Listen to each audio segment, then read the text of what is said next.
भक्त भगवान की जय। भक्तों, एक बार मेरे साथ प्रेम से बोलिए, भक्त भगवान की जय और जगन्नाथ स्वामी की जय, जो सारे जगत के नाथ हैं। भक्तों, आज मैं कुछ कहना चाहता हूँ और मैं तो एक तुच्छ सा छोटा सा सेवक हूँ भगवान का, ठाकुर जी का। तो मैं प्रयागराज में पहली बार कुंभ के अंदर अपना शिविर लगाया और बहुत ही आनंद और उत्साह के साथ यहाँ आया था, बहुत सारी कामनाएं लेकर, बहुत सारी भावनाएं लेकर कि प्रयागराज जैसे पावन भूमि पर जो रहते हैं, भला वो कितने देवता तुल्य नहीं होंगे, जो कि हम लोग प्रयागराज जी के नाम से इतना जयकारा लगाते हैं, इतना श्रद्धा करते हैं, इतनी श्रद्धा से स्नान करते हैं, आते हैं। लेकिन भक्तों, मुझे एक आश्चर्यजनक घटना दिखाई दी। मैं स्नान करने गया, मैं पहचानता भी नहीं हूँ कि वो कौन है, क्या है। लेकिन मैंने देखा कि अचानक भीड़ बढ़ी संतों की, उसमें कुछ बच्चे भी थे। तो आज मैं उन बच्चों से भी कहना चाहता हूँ कि बेटा, आप लोग संत के रूप में आए हो और संत का स्वभाव ही होता है कि क्षमा बड़न को चाहिए, छोटन को उत्पात।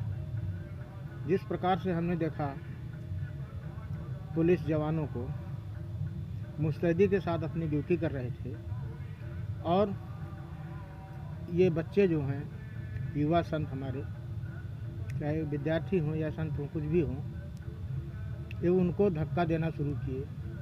आप सोचिए, एक परिवार को चलाना असंभव होता है, तो एक इंसान एक देश को चला रहा है। हर प्रकार की विधियाँ, सुविधाएं, असुविधाएं, प्रत्येक चीज़ को उसको देखना कार्य है।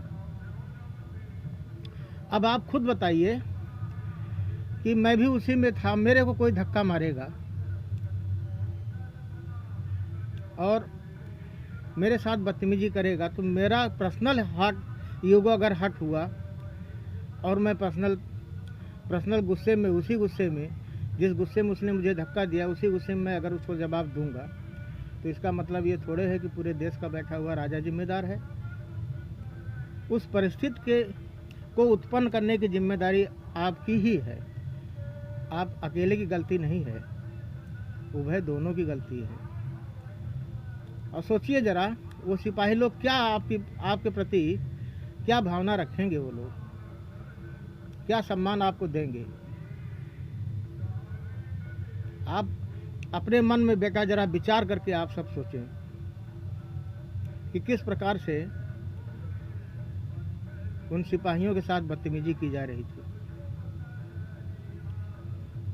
और जब वो बदतमीजी आपने किया तो उनका पर्सनल ईगो हर्ट हुआ।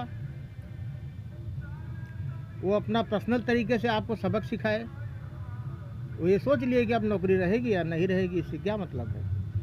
जब हमारा मान ही सम्मान नहीं रहेगा तो नौकरी रहने का फ़ायदा क्या है। ऐसी परिस्थितियां उत्पन्न हुई थी भक्तों उस दिन। और आप एक जिम्मेदार हो।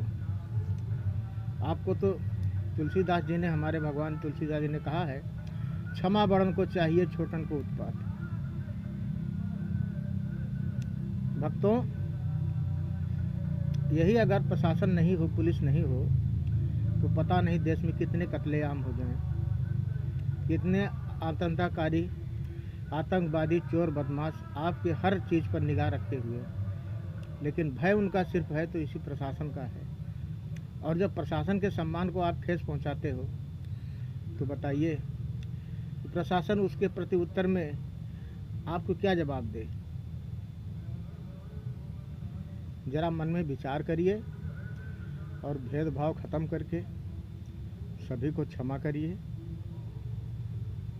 इसी में इस जीव जगत का कल्याण है, इस सनातन का कल्याण है और हमारी एकता का कल्याण है।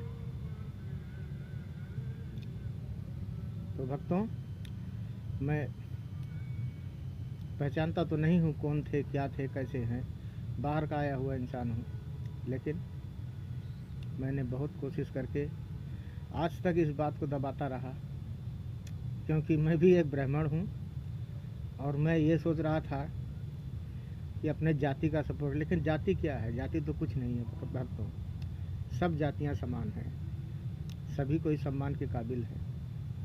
इसका मतलब ये नहीं कि हम किसी का तिरस्कार करें। हम संत हैं, हमको तो जोश होना ही नहीं चाहिए, हमको तो गुस्सा होना ही नहीं चाहिए। अगर आपके अंदर, हमारे अंदर अकिल हो, बुद्धिमत्ता हो, तो वही प्रशासन, वही कुछ नहीं होता, वही सिपाही लोग आपको आदर के साथ तट तक ले जाते हैं। आपको खड़े होकर के उनसे पहले बात तो करनी थी। है चलो, है चलो, है हको, है हको, ये क्या तरीका है भक्तों?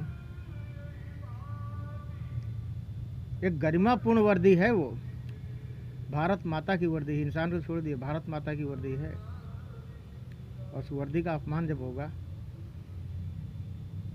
तो वो भी इंसान है जो पहना हुआ है, उसके भी ईगो है, वो भी मान सम्मान के साथ रहना चाहता है। जब उसके मान सम्मान को ठेस पहुंचेगी तो अवश्य ही वो पलटवार करेगा आप पर।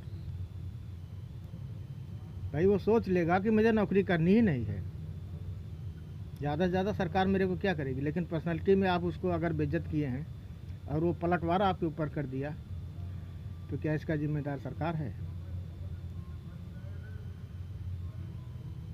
कुछ गलतियां सरकार भी की हैं, उसके लिए हम सरकार को कहेंगे, सरकार से लड़ेंगे, हम आपके साथ खड़े हैं। ये मत सोचिए संतोष हम आपके साथ नहीं हैं, हम आपके साथ ही हैं, लेकिन अपने हृदय में हाथ रख करके सीने पर सोचिए कि क्या सही है, क्या गलत है।